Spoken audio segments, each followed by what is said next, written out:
Trauma Therapist Podcast, episode 376.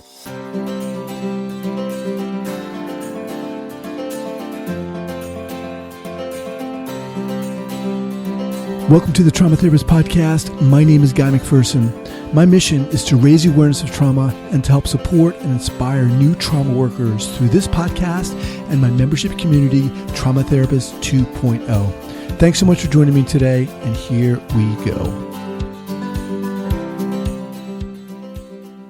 Trauma may be a fact of life, but it doesn't have to be a life sentence. Somatic experiencing is a psychobiological method of addressing clients' physical and emotional trauma conditions and helps to give voice to their experiences without a need for them to retell their story. SE is a complementary modality that focuses on regulation of the nervous system and offers the opportunity to engage, complete, and resolve the body's instinctual responses to traumatic experiences. For more information regarding somatic experiencing and the SE professional training program, please visit www.traumahealing.org. That's www.traumahealing.org. This episode is sponsored by Trauma Therapist 2.0, community to educate, support, to inspire new trauma healers.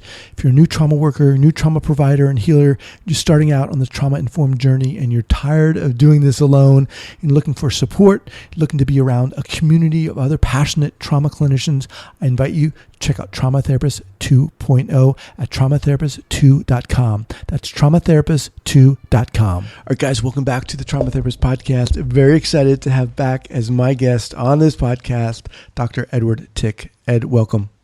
Thank you, Guy. Honored to be back with you. All right. So Ed Tick, as you recall, is an internationally recognized transformational healer, psychotherapist, writer, and educator. Ed has worked internationally on the psychospiritual and cross-cultural healing of military and war trauma and on holistic and psychospiritual healing. He was the co-founder and executive director of Soldier's Heart, which after 13 years has recently closed its doors. We're going to be talking about that today. He was the U.S. Army's 2012 trainer in the holistic healing of PTSD, training over 2,500 chaplains and officers. Ed is also the author of 6 books, including the groundbreaking War and the Soul, as well as Warrior's Return, Restoring the Soul After War. Ed, obviously that's just a little bit about you, but share with our listeners first, before we kind of dive in here, where you're from, where you're calling from, and then let's do it. Okay, well, I'm calling from Belchertown, Massachusetts. Nobody knows where that is. My wife and I bought an old 1850 farmhouse that hadn't been loved for decades. Wow. Just recently finished restoring it, so we live on a mountain in central Massachusetts. Wow, sounds amazing. It's amazing, it's very beautiful, and directly related to our conversation, we both know and affirm that beauty and serenity and deep connection with nature and the spiritual and visible world is critical when we're doing trauma work. So I've got a refuge now where I can live and work and also have the universe beyond trauma helping sustain me. All right. So, when I reached out to you, I was excited to, see your response. And you said, things are kind of shifting for you in a big way. So give us a little context. What's going on? Sure. Well, in terms of how my life and work are shifting, I'd like to mention 2 things. One is that, as you shared with our audience, my nonprofit Soldier's Heart has just closed. In fact, tomorrow, February 28th, is officially our last day. So I thank you especially for this opportunity to share and reflect with you, and it helps as a closing ritual. What I would like to share with our listeners is that the reason Soldier's Heart has been operating for 13 years as a nonprofit, I've been working with our veterans since the end of the Vietnam War, before PTSD was even a diagnosis.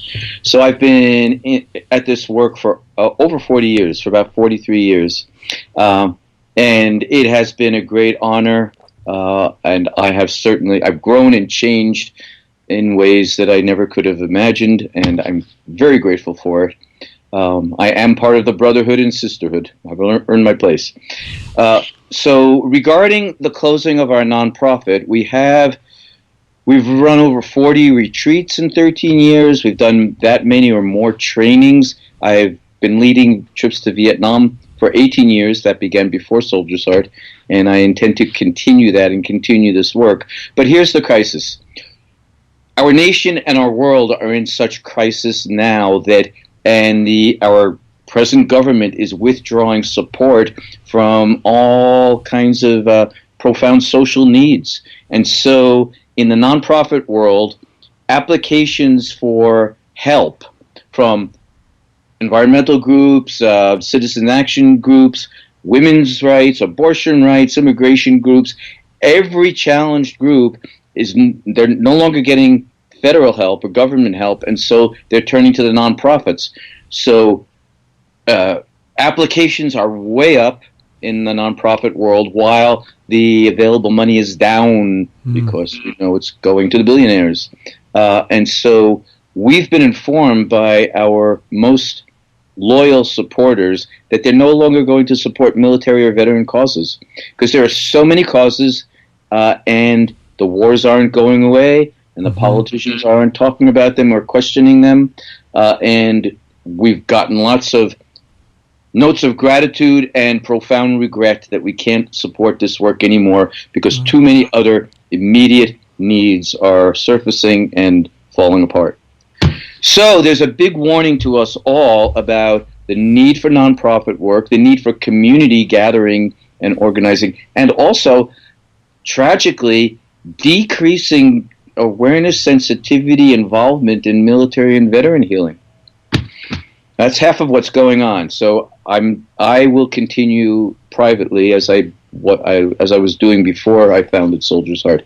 But we are going through a very sad but honorific closing process. Wow.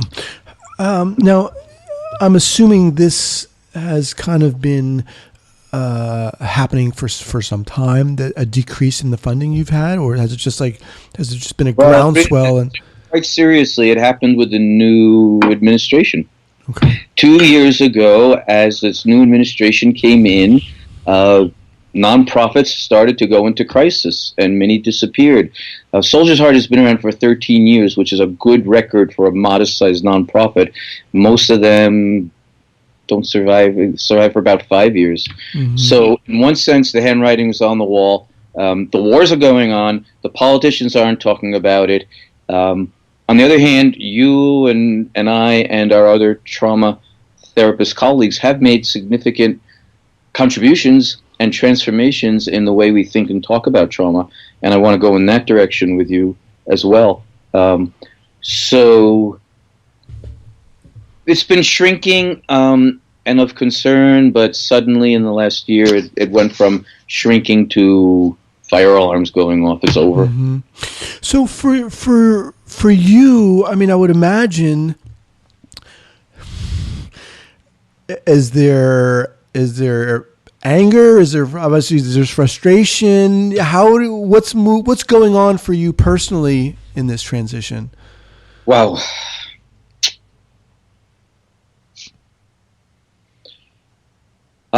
If I summarize and reduce it, I feel a profound and strange mixture of great honor and great sorrow as I reflect on what we've done and how my work and my organization, Soldier's Heart, has really been in the lead in exploring and revealing and responding to our psychospiritual wounds, the invisible wounds of war, at the most archetypal level.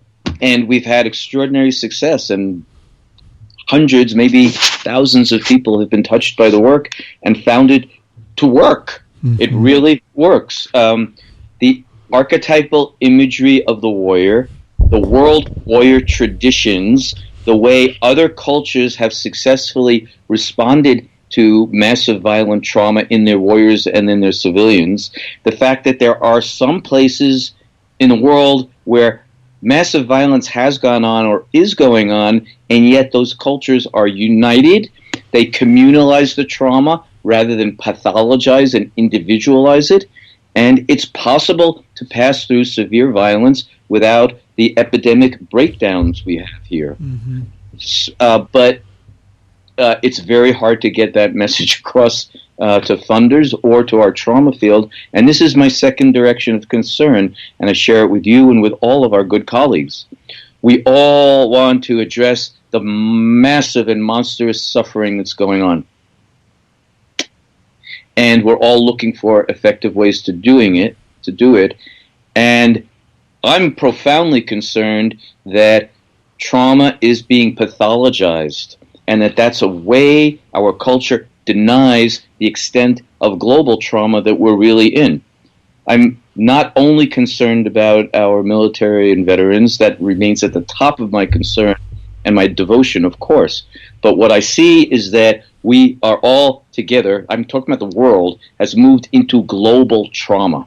We are in apocalypse. It's not coming, it's here. And every one of our entire, not just the infrastructure, our social structures are falling apart. Now, apocalypse means everything is falling apart so that the underpinnings, the foundations are revealed, and the shadow, the human shadow, comes pouring out, and we're really experiencing that. Apocalypse also gives us the opportunity for significant personal, social, communal change, but the destruction we're causing to the planet is so severe, our weapons are so destructive, that we don't know if we're going to make it through this apocalypse. Apocalypse has come before and humanity has survived, but the degree of terror that we're not going to survive is extreme, and it's way not only in our military, it's everybody.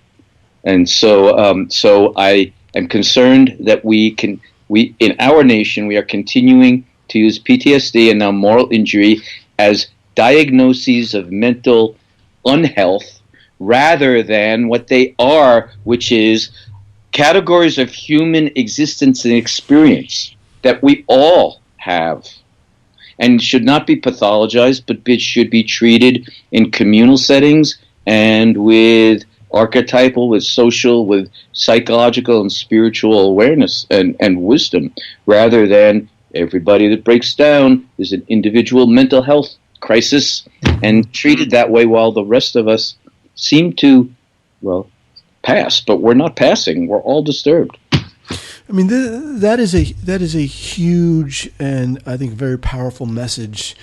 I mean, how do you take that now? In what way are you moving forward? In what way are you carrying that message forward? I've begun over the last year in my public education work, lectures and keynotes and interviews like this. I'm moving from military to global trauma. I've learned so much with our warriors about the nature of massive trauma, that it does put us in a death, a live or die, kill or be killed, life or death condition. It puts us on the moral edge where we are questioning everything, where our souls are deeply involved and struggling with what is right and what is wrong. Now, what is true and what is false? Mm-hmm. From the top down, when we're fed falsehoods, it confuses everybody. Way back in The Art of War, Sun Tzu said, if leaders will treat their warriors as their beloved children, then the warriors will follow them everywhere into the depths of hell. But if the leaders mislead them or are immoral or give them wrong causes, the army will fall apart, and all the soldiers will be wounded, and they won't want to follow. We're in that condition. So what I'm doing now is trying to educate people what we have learned from military trauma, that in fact we're all experiencing now in the environment, in our society, in our families, really across the board. And I'm working, as I have been and you have been working, to wake up the population to the needs of our military and warriors, which is a necessary mission. I'm extending that to wake up the population to be really aware and concerned of the archetypal condition that we're in, and that we all have to wake up and we all have to get really strong, internally and spiritually, and we have to come together in community. Again, as some other cultures communalize their trauma, so there's not the individual breakdown. We need to be doing that for especially for our warriors and violence survivors, but really for all of us now.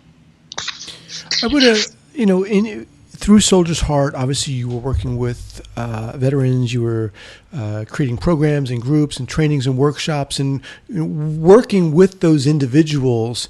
Now that you're moving into this topic of global trauma, how do you see yourself actually, bringing it down to, okay, what are we going to do? What are you expecting people to do or hoping people can do? I mean, you mentioned, making people aware, but what is the message or the hope that people will or can do to help with this?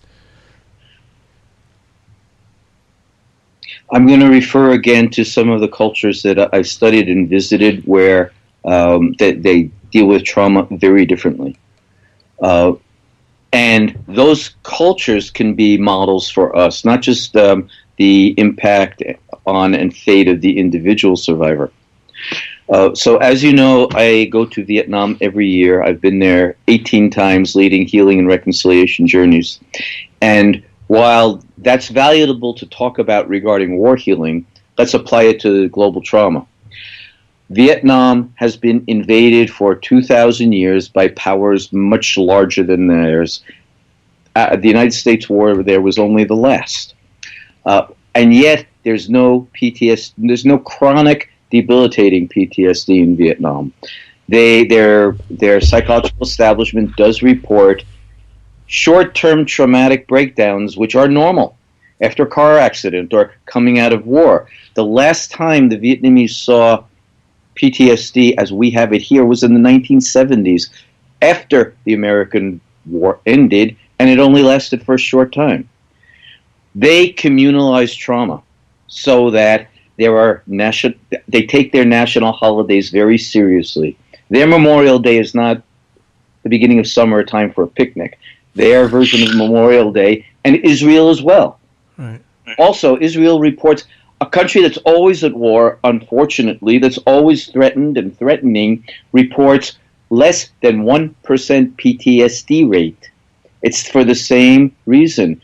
The nation communalizes trauma. So in both countries, their Memorial Days are very deep, sincere times of grieving, where the whole country shuts down and they do national rituals together.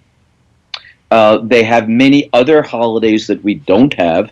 Like the Vietnamese have a holiday for the MIAs, for the missing in action. They call them the wandering souls because their bodies haven't been found and the funerals haven't been completed. Well, we still have about 2,000 MIAs. They have 250,000. So they've got a holiday called the Day of Wandering Souls. And again, everything stops and everybody prays and remembers their lost ones and does communal activities. These are only a few examples, but my point is that we need to communalize trauma, not just retreat into our own nuclear family lives and hope it doesn't hurt us or struggle individually to survive. But we really, in small and large ways, need to get together in communities, not only talking about this and becoming aware, but really changing the way we act with each other and kind of trying to, it's hard, but every apocalypse needs spiritual awakening of the masses in order to bring about the transformation. And it seems like our world is in a transform for the better or die moment, one of the most delicate moments in all of history. And so we really have to wake up. And, of course, our veterans, our warriors can be leaders in this. I mean, what you're talking about is really no less than a kind of a cultural shift in perception about how things are, how trauma is perceived and treated and integrated into the culture. Right now, I mean, you've got thousands of people who are listening to this. many of whom are therapists of all different kinds or survivors themselves. Yes. What's the message?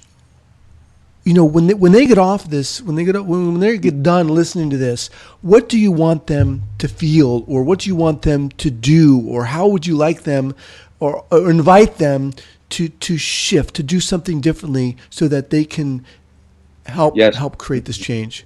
Okay. So, to all of our brother, sister trauma workers out there, first, let's affirm, as Buddha said, that life is suffering.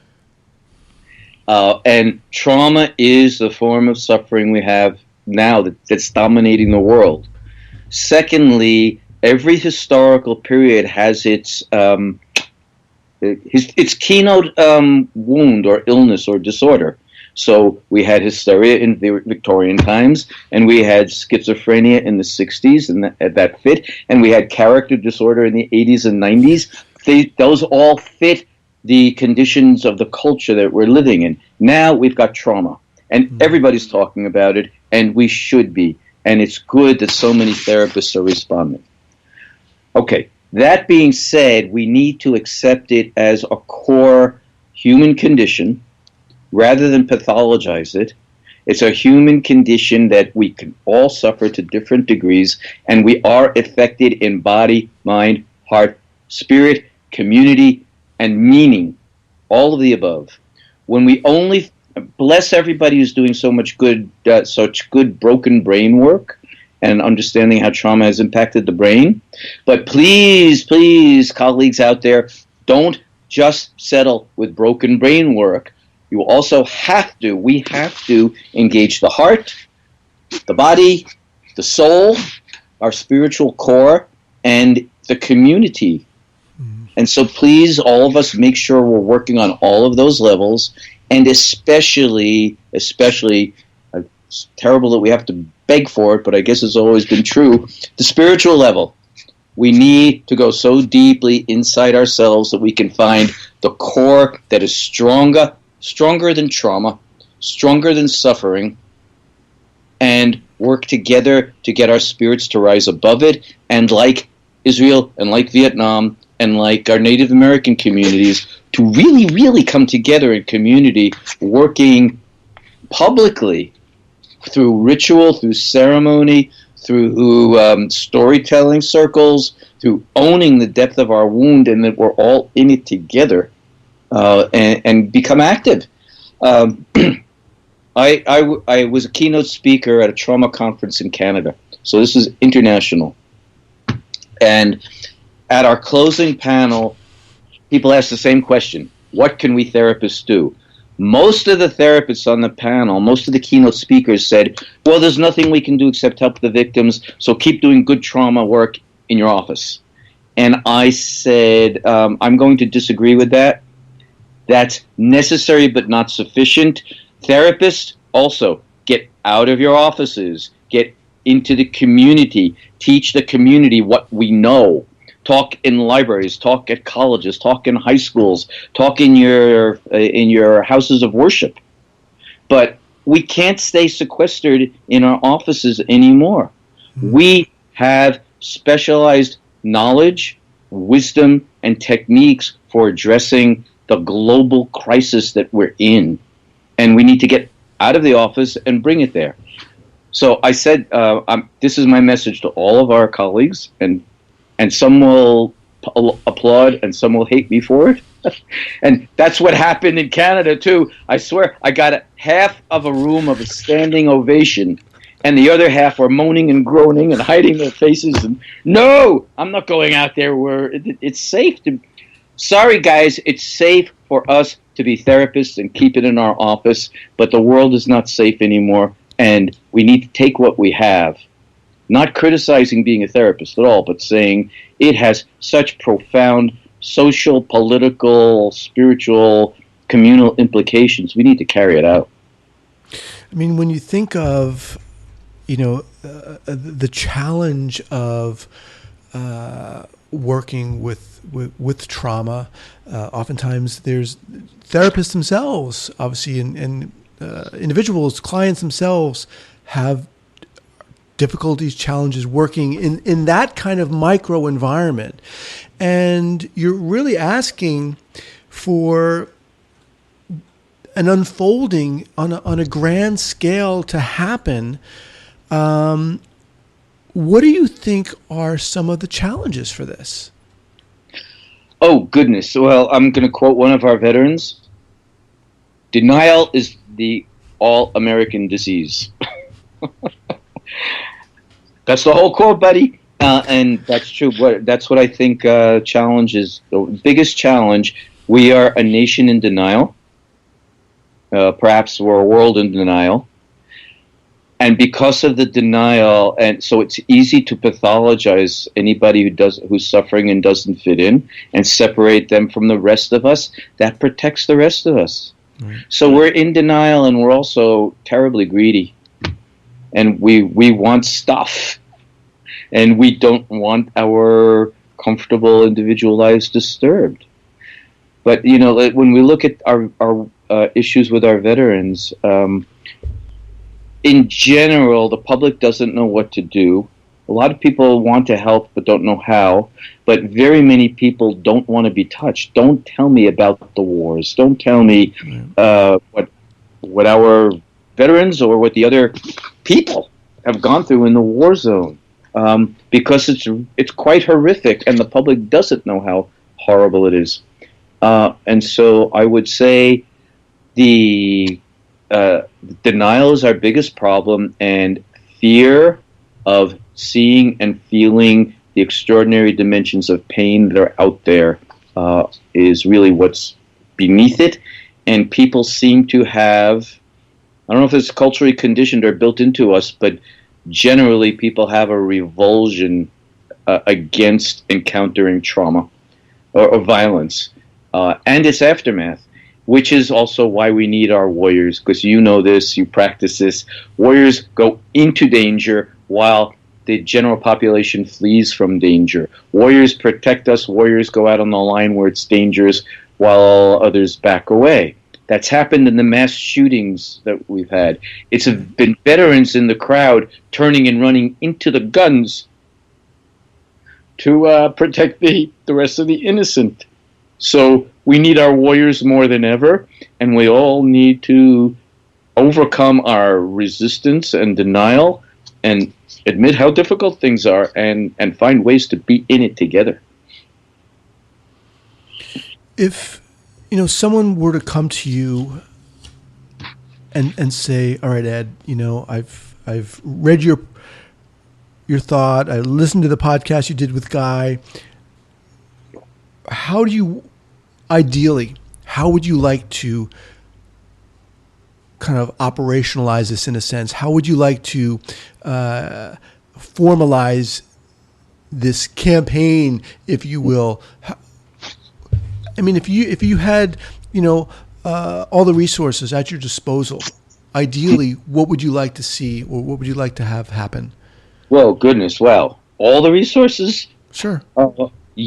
Then I would begin by making Memorial Day and Veterans Day very serious national holidays. See, we could do this.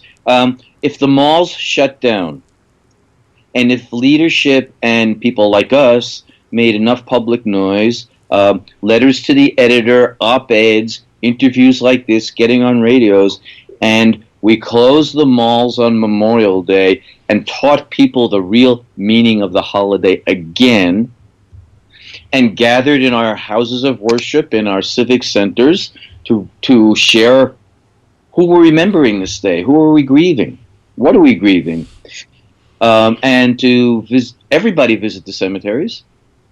And if we had significant public announcements from leadership leading us into memorializing rather than proselytizing patriotism. That's one example of how a holiday we already have could become a serious national spiritual holiday, reminding us of the original meaning, bringing us together, and facilitating national grieving that would heal us all and help bring us all together. Mother's Day is coming also. How many people know that Mother's Day was a Memorial Day after the Civil War? Julia Ward Howe created it in 1880s as the Mother's Day Proclamation, asking all the mothers of the world to no longer send their sons to war to kill other people's children. How about if we just read the Mother's Day Proclamation on Mother's Day instead of sending candy?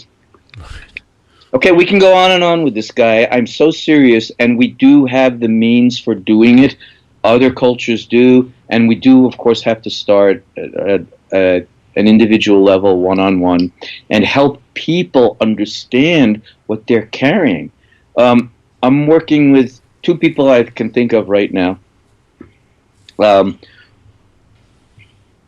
One woman is working on trying to prevent the use of our hyper technology in outer space. She's a scientist right at the edge where research becomes military research and is used in horrific ways. Okay, so she came for help because she's in horrible moral dilemma. Mm-hmm. She does have moral injury. And the other people she went to told her, well, you're having a psychotic break. You're feeling too much, you're hypersensitive, and you're having nightmares, and you must be going psychotic. Well, she's not. As soon as we start to explore her work and how she feels about it, and that she knows that we're on the edge of profound danger if her work is misapplied. She's not psychotic. She's profoundly morally and spiritually disturbed. And it only took a couple of meetings to introduce that to her, to evaluate whether this is really a psychotic break or not, and to hear how frustrated she is in trying to bring this out into her community of scientists, for her to start to normalize. I'm on a serious moral mission that other people don't get, but they have to get, and I have to develop the inner strength to carry it through rather than break down because I'm getting resistance. Right. So this works on the individual level as well, and when people feel their wounds, and we do this with our warriors, of course, when people feel their wounds are being recognized for what they are and honored, not pathologized, and we're giving them, this is really important, we're giving them imagery through the healing process that fits who they are archetypally, not imagery that is unrelated and that we're telling them really become somebody else rather than embrace your own experience, and we can transform it. We can treat traumatic experience as initiatory. One chaplain I worked with, he wrote, he didn't say this to me. I'm remembering an article that he published saying to everyone, it was an op-ed piece, don't think I am less and I am broken because I've been to war. I am more. War has made me more than I ever could have imagined I would be. It has taught me the mysteries of life and death and of what brings people together and breaks them apart. And I'm not glad there's war, but I'm very honored that I was there and that I've been made bigger, deeper, wiser because of it. That's what we're working for. Has the attitude and perception or been shifting at all with regards to how not only veterans experience and perceive their own trauma, but how the civilians, the public, perceives veterans? Well, first, I wonder if you're experiencing this as well, but our younger veterans of Iraq and Afghanistan, in large part, are rejecting the PTSD diagnosis, and they're leaving therapy that tries to impose that on them, and instead they're going to the arts. So we are actually in a renaissance of creative writing, drama, poetry, novels, storytelling, music, art, visual arts, coming out of the younger veterans. So they are saying, don't treat me like I'm a broken person and don't pathologize me, but let me express what's going on in me.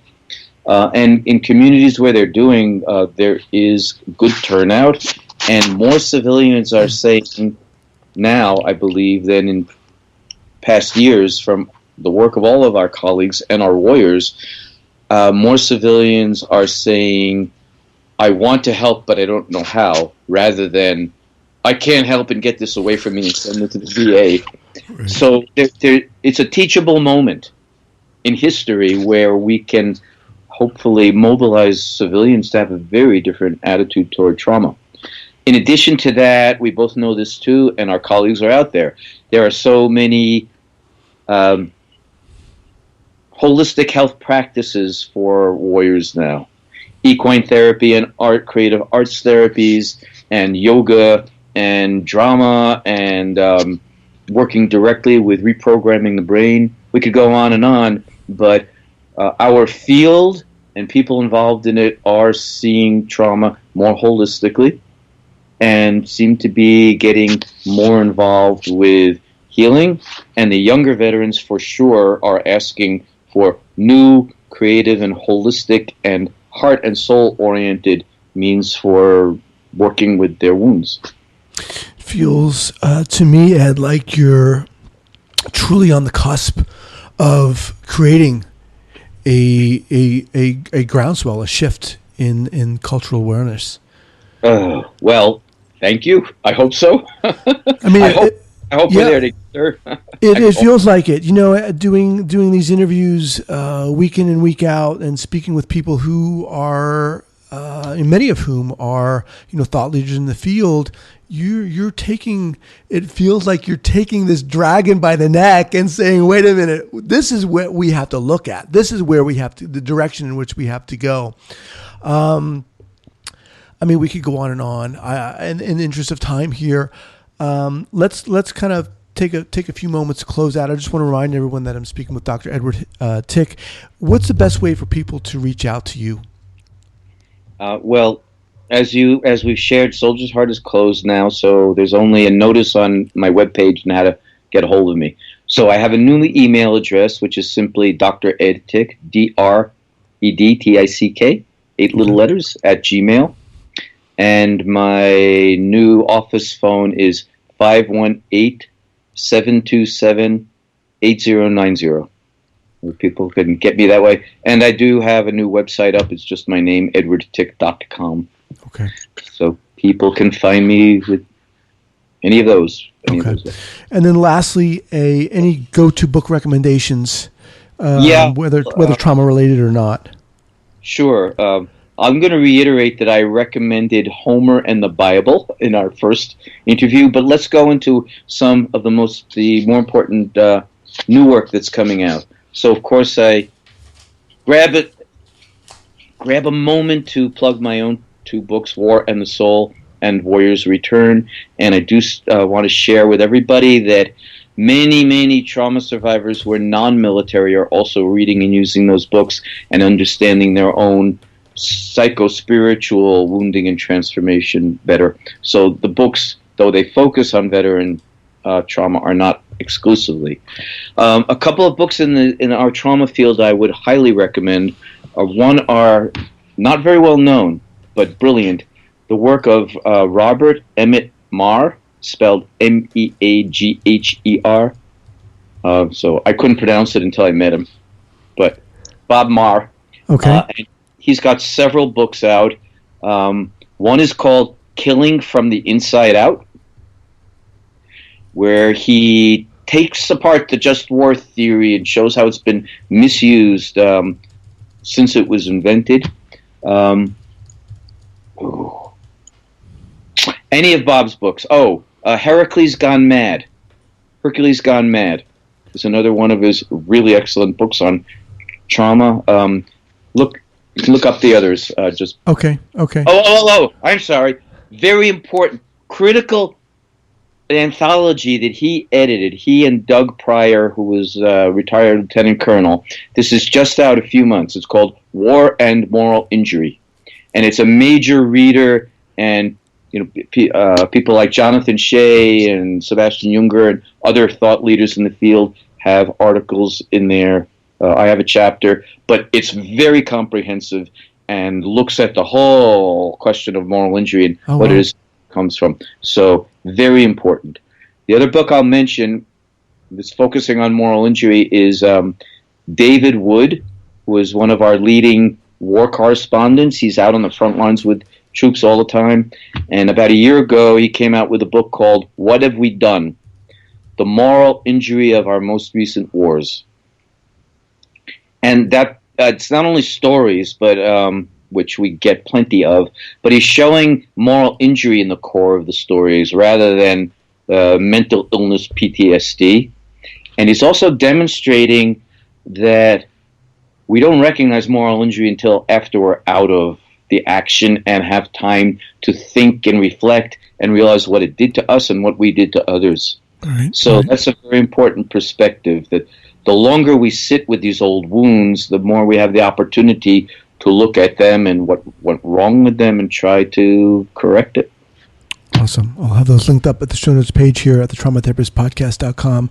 Ed, it was an honor having you back on here. I'm excited to get this out, and let me know if I can do anything to beyond publishing this podcast. If I can do anything to help you, because I just really admire what you're doing. Thank you so much, Guy. All right, take care. Yep, you too. We'll be in contact. The Foundation for Human Enrichment, DBA Somatic Experiencing Trauma Institute, is a 501c3 nonprofit dedicated to resolving trauma worldwide by providing professional training and education in somatic experiencing. It was founded by Dr. Peter Levine, author of Waking the Tiger, who developed somatic experiencing based on explorations of how animals deal with threat and traumatic experiences on a daily basis. Learn more about somatic experiencing and the SE professional training at www.traumahealing.org.